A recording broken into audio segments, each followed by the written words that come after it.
কিন্তু ও আর বেঁচে ছিল না। পুরো ফ্ল্যাট যখন চেক করা হয়, ওই ফ্ল্যাটের মধ্যে দুটো পট পেয়েছিল, আর ওই পটের মধ্যে স্যুপ ছিল। কিন্তু ওই স্যুপের মধ্যে আসলে অ্যাবির শরীরের অংশ ছিল। আর ওই ফ্ল্যাটের মধ্যে একটা ফ্রিজও ছিল, যে ফ্রিজের মধ্যে অ্যাবির পায়ের কাটা অংশ ছিল।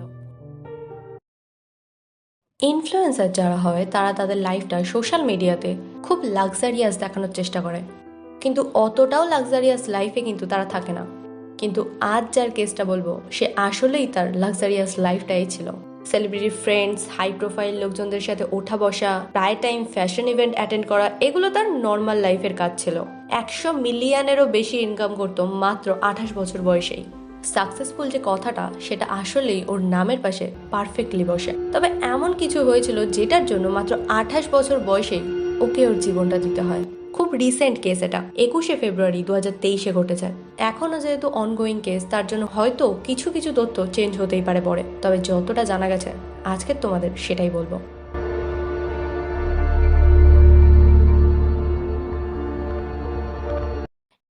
অ্যাবি জয়ী চীনের ফেমাস শহরের হংকংয়ের একজন ফেমাস মডেল ছিল। ওকে ফ্যাশন আইকন বলা হতো চায়নাতে। অ্যাবি গুচির মতো বড় বড় ব্র্যান্ডের ফ্যাশন ইভেন্টে যেত।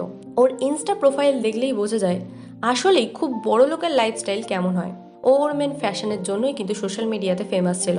কিন্তু ফেমাস হলেও যে একটা ঘ্যাম থাকে, সেটা কিন্তু অ্যাবির মধ্যে একদম ছিল না।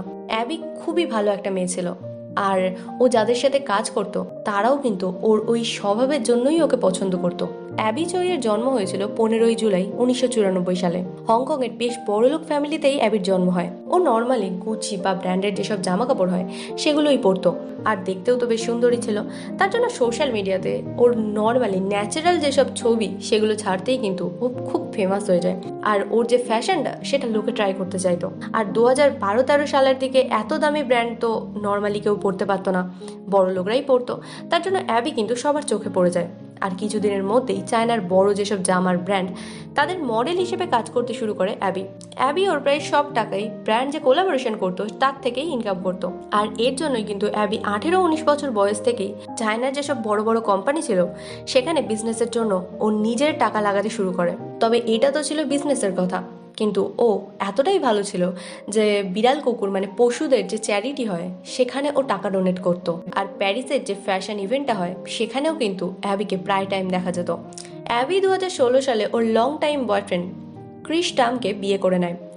আর এই ক্রিস টাম হংকংয়ের সবচেয়ে বড় যে নুডলস কোম্পানি, সেই কোম্পানির মালিকের ছেলে ছিল।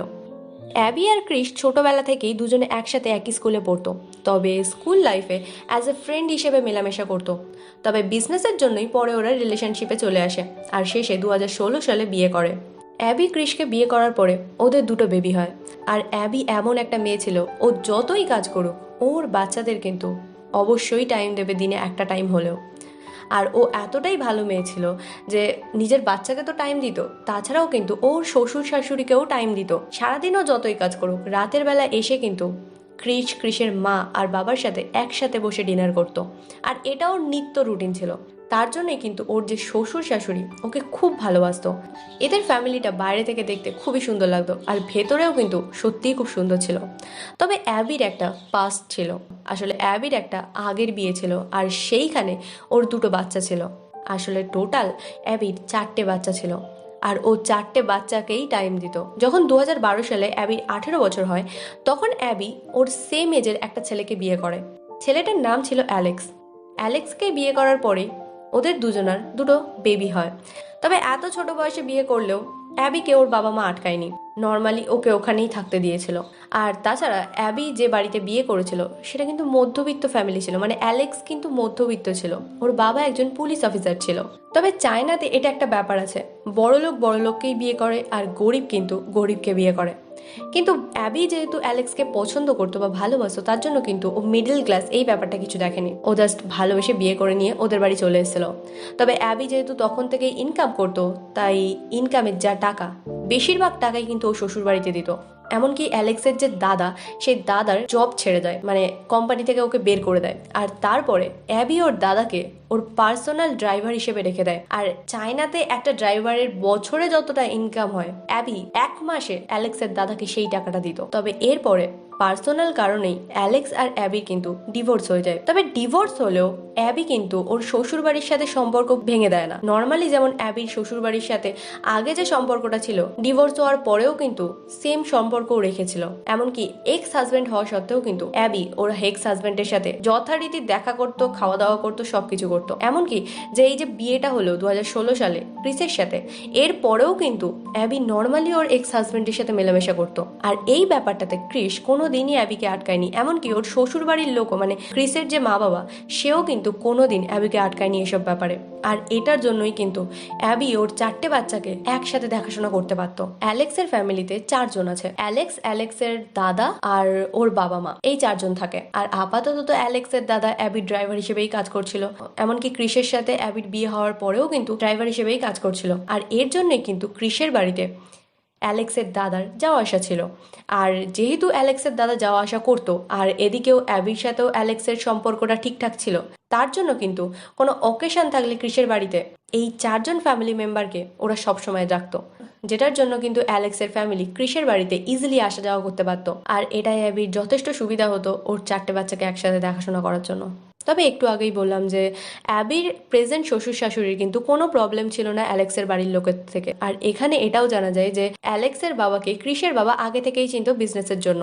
আর যেহেতু প্রায় টাইম ক্রিসের বাড়িতে অ্যালেক্স আসছিল আর প্রায় টাইম ওদের দেখা হচ্ছিল, তার জন্য কিন্তু অ্যালেক্স আর ক্রিসের মধ্যেও একটু বন্ধুত্ব হয়ে গেছিল। আর যেহেতু দুটো ফ্যামিলি বেশ মেলামেশা করছিল, তার জন্য অনেক টাইম অ্যাবির যে এক্স শ্বশুর শাশুড়ি আর এখনকার যে শ্বশুর শাশুড়ি একসাথে সবাই মিলে ঘুরতেও যেত। আর এইভাবেই সবকিছু ভালোই চলছিল। তবে এরপর করোনা চলে আসে। আর এই করোনার টাইমেই অ্যাবি ওর এক্স শ্বশুরের নামে একটা খুব বড় ফ্ল্যাট কিনে দেয়। অ্যাবির একটা রুটিন ছিল যেখানে ও প্রতিদিন ওর ছেলে মেয়েদেরকে স্কুল থেকে নিয়ে আসতো। সে যতই ও ব্যস্ত থাক, ও এটা অবশ্যই করতো। ওর ছেলে মেয়ের জন্য ও সবার আগে থাকতো।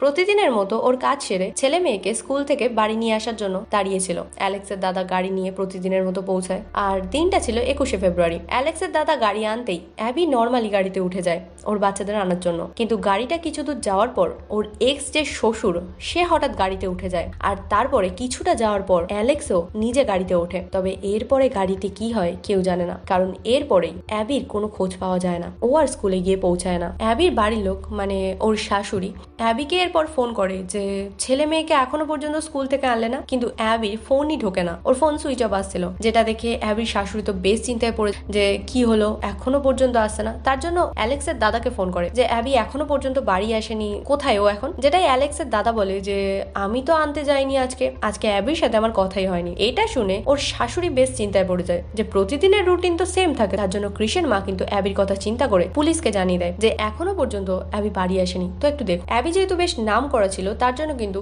পুলিশ খুব তাড়াতাড়ি ইনভেস্টিগেশন করতে শুরু করে দেয়। আর এই ইনভেস্টিগেশনে ক্রিসের বাড়ির লোককে যা যা জিজ্ঞাসা করা হয়েছিল তারা খুব নর্মালি অ্যান্সার দিয়ে দেয়, যা যা ওরা জানতো। এমনকি ক্রিসও খুব কোঅপারেটিভ ছিল। কিন্তু অ্যালেক্সের বাড়ির লোক বা অ্যালেক্স নিজেও অ্যান্সার দিতে গিয়ে কথাগুলো ঘোরানোর চেষ্টা করছিল।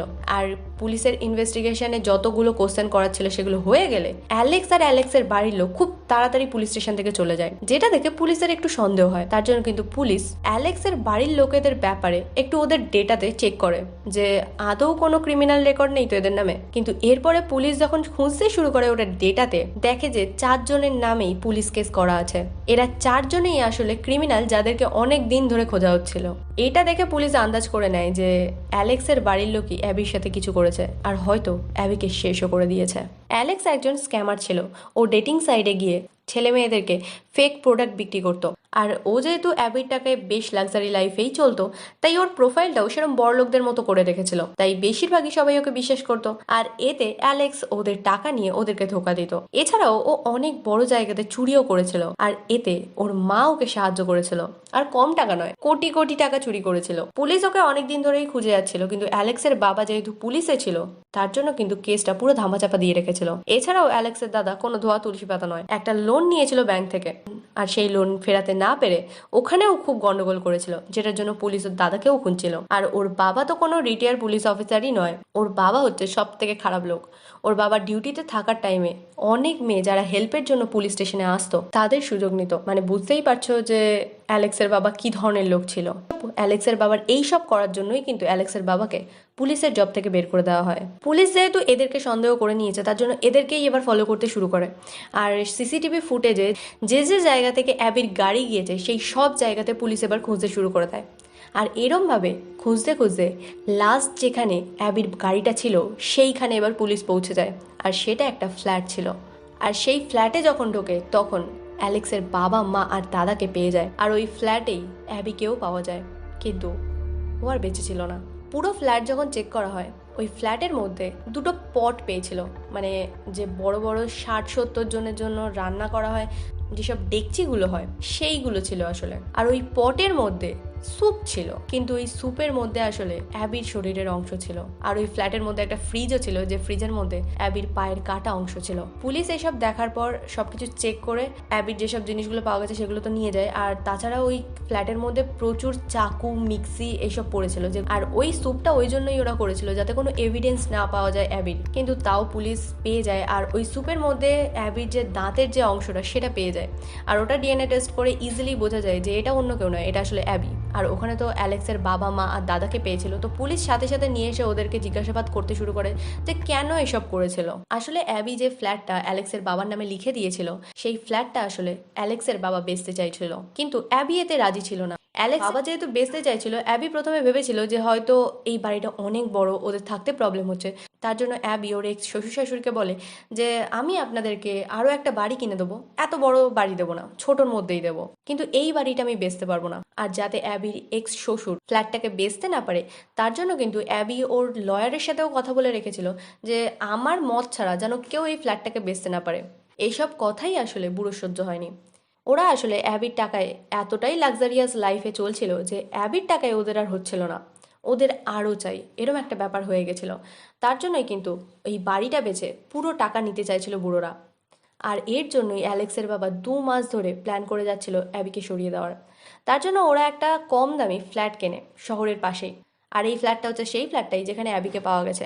ওরা 2 মাস ধরে যেহেতু প্ল্যান করছিল, তার জন্য ওই ফ্ল্যাটের সব জানলা কালো প্লাস্টিক দিয়ে ঢেকে দিয়েছিল, যাতে বাইরে থেকে কোনো কিছু দেখা না যায়। 21শে ফেব্রুয়ারি 2023-এ অ্যাবিকে যখন ওরা গাড়ি করে নিয়ে যাচ্ছিল, সেই টাইমে দুজন ওঠার পরে হয়তো অ্যাবিকে পেছন দিক থেকে কিছু একটা দিয়ে মেরে অ্যাবিকে ওখানে অজ্ঞান করে দিয়েছিল। কারণ পুলিশ যখন পোস্টমর্টম করে ওই দেহটাকে, তখন জানা যায় যে অ্যাবির মাথার পেছনে একটা গর্ত আছে, আর যেটা নর্মালি হবে না, কোনো ভারী কিছু দিয়ে মারার জন্যই হবে এটা। আর তারপরেই হয়তো অ্যাবিকে ওই ফ্ল্যাটে নিয়ে যাওয়া হয়। আর ওই ফ্ল্যাটের সামনে যে সিসিটিভিটা ছিল সেখানে কিন্তু দেখা গেছে যে যখন গাড়িটা আসে তখন অ্যালেক্স আর অ্যালেক্সের দাদা দুজন মিলে একটা ভারী প্লাস্টিকে কিছু একটা নিয়ে ফ্ল্যাটের মধ্যে ঢুকছে।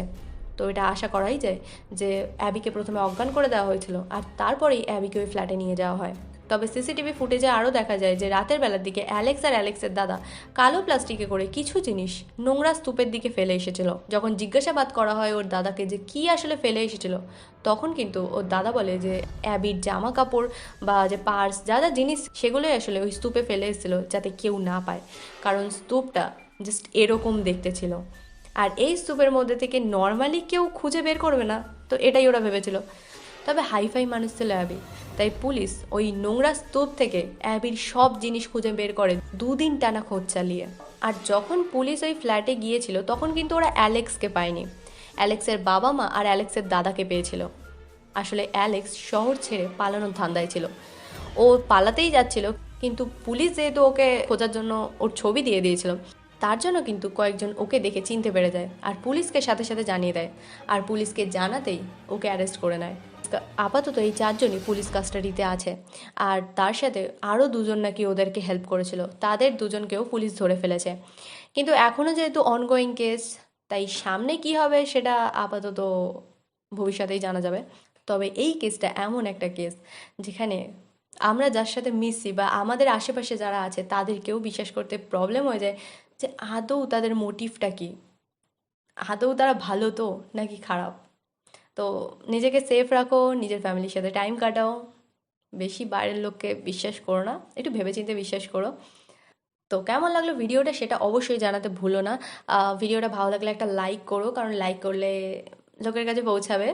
আর যদি মনে হয় যে ভিডিওগুলো ভালো আসছে তবে চ্যানেলটাকে সাবস্ক্রাইব করে রাখো, আর তাছাড়া একটা কমেন্টেও জানিও যে কেসটা আসলে কেমন লাগলো। তো আজকে এই পর্যন্ত, দেখা হচ্ছে নতুন কোনো কেসে। সবাইকে টাটা।